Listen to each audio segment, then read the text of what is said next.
நம்ம வீடியோ என்ன போய் பார்க்க போகிறோம்னா வேட்டையன் மூவியோட அஃபிஷியல் ப்ரிவியூ ரிலீஸ் பண்ணியிருந்தாங்க. ஸோ அந்த ப்ரிவியூவோட சின்ன ஒரு பிரேக் டவுன் அண்ட் அதோட ஒரு ரியாக்ஷன் தான் பார்க்க போகிறோம் சொல்லலாம். ஸோ லிட்டரலி பிரேக் டவுன் அப்படின்னு வச்சுக்கோங்களேன். So this is reviewer, welcome to my YouTube channel.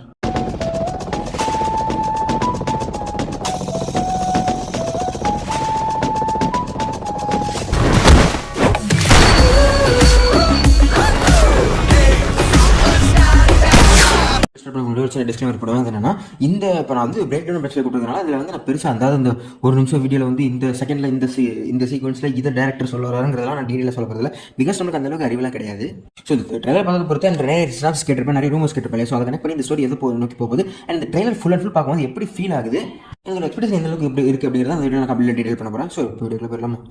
பார்த்தீங்கன்னா இந்த படத்தோட ட்ரெயிலர் ப்ரிவியூன்னு சொல்லியிருக்காங்க. ப்ரிவியூனா டீசர்னு இருக்கும். ஸோ டீசர் தான் விட்டுருக்காங்க. ட்ரெயிலர் கண்டிப்பாக வரும். மேபி அக்டோபர் 5 வரலாம். எப்படி பார்க்கலாம் சொல்லிட்டு. ஸோ இந்த டீசர் வந்து ஒரு கேரக்டர் இன்ட்ரோடக்ஷன் மாதிரி தான் கொடுக்க ட்ரை பண்ணியிருக்காங்க. லிட்டரலி இந்த வெட்டிங் ஒரு படம் வரப்போது அந்த படத்தில் வந்து இத்தனை கேரக்டர்ஸ் இருக்காங்க, அது இவங்க ப்ளே பண்ணுறாங்க அப்படின்னு சொல்லக்கூடிய ஒரு சின்ன இன்ட்ரோடக்ஷன் விஷயமாக தான் கொடுத்துருக்காங்க. லைக் போஸ்டர் விட்டு எல்லா கேரக்டர் சொல்லிட்டு அந்த மாதிரி அதை வந்து ஒரு கிளிம்ஸாக விட்ட மாதிரி தான் இருக்குது. லிட்டரலி ஒரு கிளிம்ஸாக விட்டுருக்காங்க அதுக்கு. ஸோ இதில் வந்து மேஜராக பார்த்தீங்கன்னா நம்ம ரஜினிகாந்த் சார் அண்ட் அமிதாப் பச்சன் சாரோட போர்ஷன்ஸ் தான் அதிகமாக இருந்துச்சு. அவங்க ரெண்டு பேரும் தான் ஃபோக்கஸ் பண்ணி அந்த ஸ்டோரி மூவ் ஆகிற மாதிரி டீசர் ப்ரூவ் பண்ணுது. ஸோ அவங்க ரெண்டு பேர் என்ன கேரக்டர் ப்ளே பண்ணுறாங்கன்னா நம்ம சூப்பர் ஸ்டார் ரஜினிகாந்த் சார் வந்து எஸ்பிங்கிற கேரக்டர் நேம் வந்து அஜித் அப்படிங்கிற மாதிரி சொல்லியிருக்காங்க. அண்ட் அமிதாப் பச்சன் சார் பார்த்தீங்கன்னா சத்யதேவ் அப்படிங்கிற கேரக்டர் ப்ளே பண்ணுற மாதிரி சொல்கிறாங்க. ஸோ அவங்களோட நேம் மட்டும் கன்ஃபார்ம் இருக்குது. பட் அவங்க என்ன ரோல் ப்ளே பண்ணுறாங்கிறது கன்ஃபார்ம். பட் இதை பற்றி எனக்கு ஒரு கருத்து இருக்குது அப்படின்னு சொல்கிறேன்.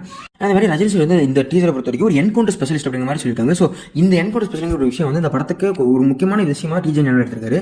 இந்த படத்தில் வந்து நிறைய என்கவுண்டர் சீக்வன்ஸ் இருக்கான். அதுவும் இதில் இருக்கக்கூடிய சில என்கவுண்டர் சீக்வன்ஸ் வந்து பேஸ்ட் ஆன் ட்ரூ ஸ்டோரி அப்படிங்கிற மாதிரி சொல்லியிருக்காங்க. ஸோ இந்த படம் வந்து சில இடத்துல அப்படி டிலே ஆகி கொஞ்சம் முன்னாடியே வர மாதிரி இருந்து கொஞ்சம் டிலே ஆகி டைம் எடுத்துக்கிறதுக்கான முக்கியமான காரணமே இந்த ரைட்ஸ், அதாவது ட்ரூ ஸ்டோரிக்கான ரைட்ஸ்லாம் தெரியுமா. ஸோ பின்னாடி எந்த ஒரு பிரச்சனை வந்துருக்கூட அப்படிங்க அந்த ரைட்ஸ் வாங்கி மொத்தமாக அந்த படத்தில் யூஸ் பண்ண அந்த ஒரு விஷயத்துக்காக அது கொஞ்சம் லேட்டான மாதிரி சொல்லி மென்ஷன் பண்ணியிருக்காங்க.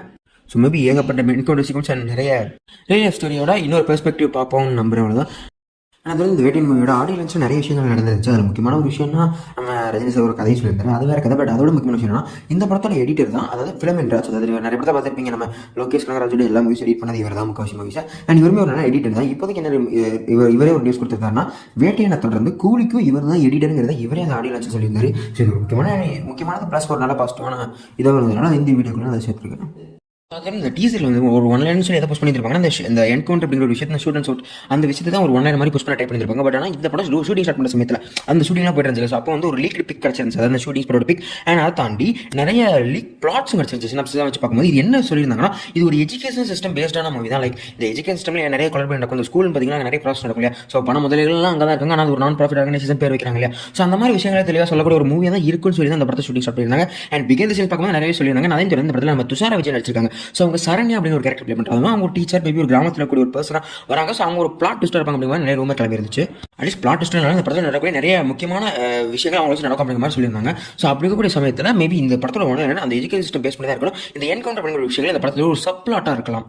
மேபி இந்த போலீஸ்காரர் இப்படி தான் இருக்காரு, இவ்வளோ மோசமான போலீஸ்கார் கிடையாது, இப்படி ஒரு கேஸ் வருது அப்படின்னு சொல்லிட்டு கூடிய ஒரு இன்ட்ரோடக்ஷன் தான் அந்த ஒரு என்கவுண்டர் விஷயமா இருக்கலாம்.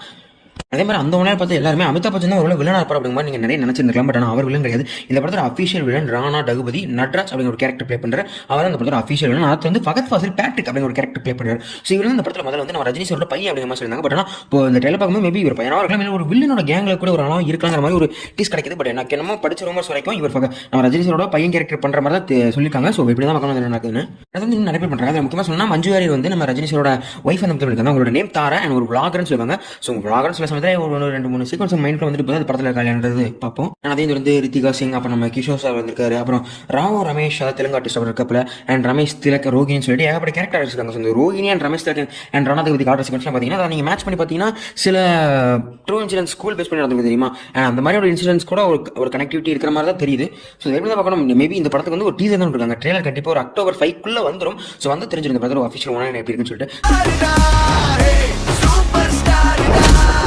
பட் இந்த ட்ரெயிலரோட ரியாக்ஷன் இப்போதைக்கு எப்படின்னு பார்த்தீங்கன்னா செம்ம மிக்ஸ்டாக தான் இருக்குது. ஐ மீன் மிக்ஸ்டு நான் ஏன் சொல்கிறேன்னா கிட்டத்தட்ட இப்போ நீங்கள் ஒரு 10 பேர் இந்த படத்தை இந்த டீசரை பார்க்குறாங்கன்னா கண்டிப்பாக ஒரு 4-5 பேர் கண்டிப்பாக பிடிச்சிருக்கும். பட் ஆனால் 3-4 பேருக்கு இது ஒரு மிக்ஸ்டு ரியாக்ஷனாக இருக்கும்.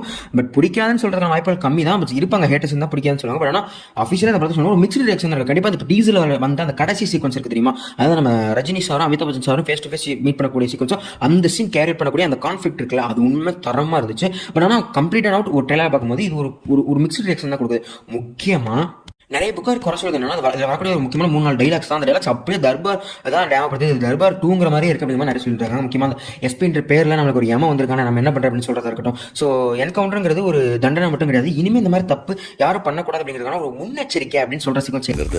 குற்றம் செஞ்சவங்களுக்கு கொடுக்குற தண்டனை மட்டும் இல்லை, இனிமே இந்த மாதிரி குற்றம் நடக்கக்கூடாதுங்கிறதுக்கு எடுக்கிற முன்னெச்சரிக்கை நடவடிக்கை எல்லாமே. அது என்கவுண்டர் விஷயங்கள் கேள்வி பண்ணும்போது நிறைய பேர் தர்பார் ஞாபகம் வந்திருக்கும். ஸோ இது லிட்டரலி பார்க்கும்போது தர்பாரோட ஒரு 2.0 மாதிரி தான் இருக்கு அப்படிங்கிற நிறைய பேர் சொல்லி கலாய்ச்சிருக்காங்க. ஸோ மிக்ஸ்ட் ஒப்பீனியன் வரதுல நான் அந்த தப்பு சொல்ல, பிகாஸ் இது லிட்டரலி அப்படி தான் இருக்கு. ஒரு ஃபுல் பாசிட்டிவான ஒரு இதாக கொண்டு வரல, ஒரு மிக்ஸ்ட் ரியாக்ஷன் தான் கொடுக்குது. லிட்டரலி இப்போ நீங்க ஜெயிலரோட அதாவது தலைவரோட ப்ரீவியஸ் மூவியான ஜெயிலரோட நான் கம்பேர் பண்ணணும்னா அந்த படமும் லிட்டரலி ஒரு ஃபிளாட்டான சர்ஃபேஸ் தான் இருந்துச்சு. ஈவன் அந்த படத்தோட ஃபர்ஸ்ட் லுக் வரும்போது சரி, அந்த படத்தோட டைட்டில் அஃபிஷியல் ரிலீஸ் ஆகும்போது சரி, பெரிய கொண்டாட்டமா கோலாகலமா எதுவுமே இல்லை. அதுக்கு முன்னாடி வந்து எல்லா படத்தோட அந்த கொண்டாட்டத்தை பார்த்தீங்கன்னா வேற இருக்கும். பட் அந்த படம் ஒரு ஃபிளாட்டாக தான் போயிட்டு இருந்துச்சு. ஆனால் அதை தொடர்ந்து இந்த படத்துக்கு அந்த காவால சாங் வந்து கொஞ்சம் கிரேஸ் அதிகமாச்சு. அப்புறம் ஹுக்கும் ரிலீஸ் ஆச்சு. அதுக்கப்புறம் நடந்த ஆடியோ லான்ச்சில் அவர் பேசின அந்த விஷயத்தெல்லாம் வச்சு பூதாகரம் பண்ணி வேற லெவல் ஹைப் கிரியேட் ஆகி சைலண்டாக ஜெயில ரிலீஸ் ஆனாலும் வயலண்டான சம்பவம் பண்ணிடுச்சு. ஸோ மேபி இந்த படமும் சைலண்டாக அதை விட சைலண்டாக ரிலீஸ் ஆகி அதை விட வயலண்டான சம்பவம் பண்ணுற வாய்ப்புகள் அதிகமாக இருக்குது. ஸோ இதில் அமிதாப் பச்சனும் நடிச்சிருக்கப்பட ஸோ ஹிந்தியில் ஒரு நல்ல ரெப்புடேஷன் கிடைக்கலாம்.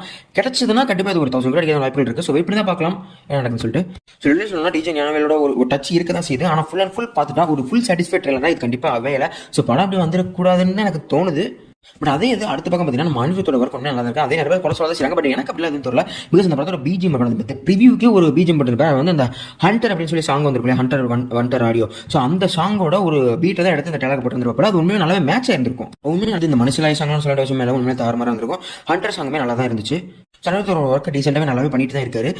அமிதாப் பச்சனோட கேரக்டர் பற்றி எனக்கு ஒரு விஷயம் தோணுச்சு தெரியுமா, ஏன்னா இதுக்கு முன்னாடி நம்ம டிஜே ஞானவேலோட ஜெய்பீம்ன்ற ஒரு கான்செப்ட் இருக்கு படம் வந்துச்சு. ஸோ அந்த படத்தில் வந்து நம்ம பிரகாஷ் ராஜ் வந்து ஒரு போலீஸாக இருப்பாரு, நம்ம சூர்யா வந்து ஒரு வக்கீலாக இருப்பார். 2 பேருக்கும் முதல்ல பிடிக்காத சண்டை போட்டுக்கோங்க. அவங்க 2 பேருக்கும் வேற வேறு கருத்து இருக்கும், அவங்களுக்கு ஒரு பயங்கரமான கான்ஃபிளிக்ட் இருக்கும். ஆனால் படத்தில் கடைசியாக ஆகும் அவங்க 2 பேரும் சேர்ந்து ஒரு மிகப்பெரிய கேஸை சால்வ் பண்ணி ஒரு சாட்டிஸ்ஃபைடான ஃபீல் ஆகி கிட்டத்தட்ட ஒரு ஃப்ரெண்டாக மரமான ஒரு விஷயத்தை முடிச்சிருப்பாங்க. ஸோ மேபி அந்த டச்சை இந்த வேடியன் படத்தில் கொண்டு வரலாம். மேபி இந்த வேடியனோட ஆரம்பிக்கும் போது 2 பேருக்குள்ளே ஒரு மிகப்பெரிய கான்ஃபிளிக்ட் பில்ட் பண்ணி கேஸை முடிக்கும் போது இந்த மாதிரி ஆட்கள்லாம் இப்படி தான் முடிக்கணும்னு சொல்லி முடிக்கிற மாதிரியான ஒரு விஷயமா முடிச்சிட்டு போகலாம். ஸோ அப்படி இருக்க சேர்ந்து அமிதாப் பச்சன் யார் கேட்டீங்கன்னா, மேபி ஒரு நேஷனல் போலீஸ் அகாடமியில் இருந்து அந்த போலீஸ் ஆஃபீஸர்ஸ்க்கு ட்ரைனிங் கொடுக்குற சமயத்தில் இவர் மேபி ஒரு ஹெட் ஆஃபீஸராக இருக்கலாம். லைக் ஒரு மிகப்பெரிய ஹெட் ஆஃபீஸராக இருந்து ரிட்டையர் ஆன ஒருத்தராக இருந்திருக்கலாம், இல்லை ஒரு மிகப்பெரிய வக்கீல் அந்த லாஃபுல் அதாவது லாக்கு சம்மந்தப்பட்டவராக இருக்கலாம், இல்லை மேபி இந்த ஷூட்லாம் எதிர்க்கக்கூடிய சமயத்தில் ஒரு ஹியூமன் ரைட்ஸ் ஆஃபீஸராக கூட இருக்கலாம். ஆனால் ஹியூமன் ரைட்ஸ் ஆஃபீஸராக காட்ட மாட்டாங்கிறது என்னோட case. Because human rights officer காட்டினாங்கன்னா அட்ராக்டிவ் இது எப்படியே தர்பாரோட கம்பேர் பண்ணிடுவாங்க. ஸோ மேபி ஹியூமன் ரைட்ஸ் ஆஃபீஸராக வரமாட்டேங்கிறது என்னோட கேஸ் தான். வந்தாலும் வரலாம் சொல்ல முடியாது. ஸோ எனக்கு இந்த 3 கேஸ் இருக்கு. நீங்கள் உங்களோட தச்சனை சொல்லிப்பாங்க, அமிதாப் பச்சன் என்ன கேரக்டர் ப்ளே பண்ணுவாங்க உங்களோட தச்சனை சொல்லிப்பாங்க. ஆனால் வந்து இந்த ப்ரிவியூ அதாவது டீசர் எந்த அளவுக்கு ஃபீல் கொடுத்துச்சு அண்ட் இந்த வேட்டியன் மூவியை பார்க்கறதுக்கு எந்த அளவுக்கு ஹைப் இருக்கு பார்க்க சொல்லுங்க. நான் வேட்டியன் படத்தை பார்க்கறத விட Amitabh Bachchan and super star இந்த 2 லட்சத்தையும் ஃப்ரேமில் ஒன்றா பார்க்கறது தான் செம்ம ஹைப்டாக இருக்கேன். அந்த ஹைப்பை டிஜே ஞானவேல் ஒழுங்காக எக்ஸிக்யூட் பண்ணி டெலிவர் பண்ணாலே போதுமானது. இந்த வீடியோ வந்து கண்டிப்பாக ஒரு கம்ப்ளீட் பிரேக் டவுனாக இருக்காது. அந்த ரிவ்யூ பற்றி எனக்கு என்ன தோணுச்சு, அதில் சுற்றி இருக்கக்கூடிய ரூமர்ஸ் அந்த சுற்றி இருக்கிற ரிவ்யூஸ் தான் இந்த வீடியோ நான் கண்டிப்பாக பேசியிருப்பேன். ஸோ இந்த வீடியோஸ் எனக்கு காசு சொல்லிப்பாங்க, யார் தப்பா சொல்லி கமெண்ட் சொல்லிப்பாங்க. அடுத்த வீடியோஸில் திருத்திக்கிறேன், ஃப்ளாஸ் தான் சொல்லிட்டு போங்க. பிகாஸ் அந்த கமெண்ட்ஸ் வச்சு தான் அடுத்த வீடியோஸ் கொஞ்சம் திருத்திக்க ட்ரை பண்ணிட்டு இருக்கேன். அதே மாதிரி இந்த வேட்டையன் மூவி தமிழ் சினிமாவோட ஃபர்ஸ்ட் 1000 crore மூவியாக இருக்குமா இருக்காது அப்படிங்கிறத கண்டிப்பாக கமெண்ட் சொல்லிப்பாங்க. எனக்கு என்னமோ இருக்குமோன்னு தோணுது. அந்த ட்ரைலர் வந்ததுக்கப்புறம் அது ஒருவேளை ட்ரைலர் ஒன்று வந்துச்சுன்னா அதுக்கப்புறம் அந்த ஹைப் எப்படி சொல்கிறேன். இல்லை படம் ரிலீஸ் ஆகிறதுக்கு முன்னாடி அந்த ஒரு வீடியோ போட்டு அதை நான் எப்படி ஹைப் இருக்குங்கிறத எக்ஸ்பிளைன் பண்ணுறேன். இதே மாதிரி இன்னொரு சந்திக்கிறேன். பாய்.